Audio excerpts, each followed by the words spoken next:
Wassalamualaikum warahmatullahi wabarakatuh. Tuh, baraja orang tebar heula ayeuna mah. Ieu telat ieu tepatna aduh ampun. Biasa ya loba udah gitu motor gararanin kopok gitu. Ya carana tebar pare teh nya ya. Nah, bieu diajarkeun teh sebenarnya mah diajarkeun teh. Ngan eta diajar pisan mah tuh. Beri pisan euy hirup teh. Biasa ya si bocil ngilu wae si bocil mah. Mun barang gawe teh eta kideung saurang. Nah, iya sing rata ya tebar mah nya. Halus di ngeraja di narata. Nah, terus iya orang saeur ku taneuh we anu halus mah ku ieu dari saeur teh ku uut cenah. Jadi ngapa baring ke nyebut tanah tapi kan baelah hoream dengan huutna euy ya. Ku ieu ku taneuh di kieu tuh. Yang penting mah ketutupan we ulah di pacokan hayam. Si bayak ku manuk puyuh di pacokan parena. Teu moal jarara di atuh nya. Teh hujan deui eta mah make jas hujan. Anu hujan leutik ngurutuy.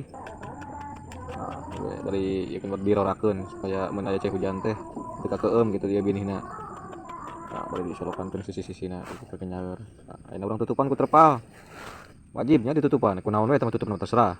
Tapi mah da gaduna ieu terpal, ku terpal we gitu tah. Ku butut-butut oge da.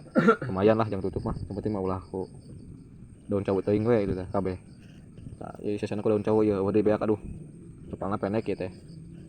Tah tutupan ku daun cawu nya sing kerap. Soalna bisa dipacokan ku hayam gitu tah. Soalna ka dieu sok loba hayam, jeung hayam saha. Dipencit anu batur ah. Tong piomongan. Tara, beresnya. Tah.